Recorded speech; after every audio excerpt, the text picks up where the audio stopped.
Let's talk a little bit more rhetoric. Let's take a look at June 23rd, 2018, another tweet you sent. In this case, you're blasting a fellow Democrat.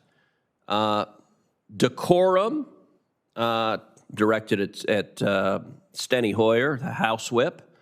Thousands of Latino kids still forcibly separated from their parents, some in cages, and you go on CNN to ask for decorum from members of the Hispanic caucus. You should apologize to those members and to the Latino community. So you're blasting not just ICE, not just federal law enforcement, but you're also blasting Democrats who are not sufficiently extreme to your liking when it comes to immigration. Is that right?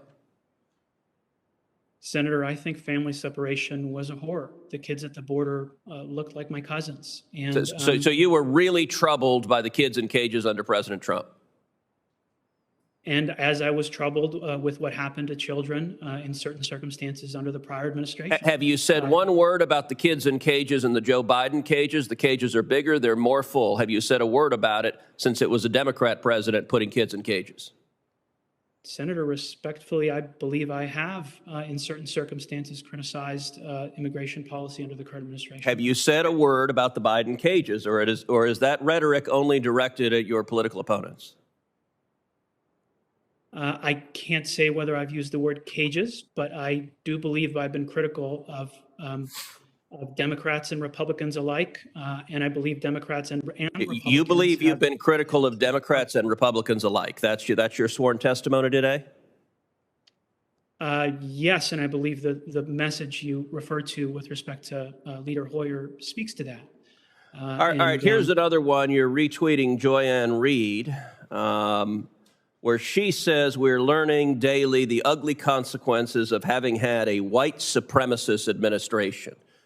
Do you embrace the practice of the far left of blasting their political opponents as white supremacists? And do you think that kind of rhetoric is suitable for what is supposed to be a independent agency enforcing the law?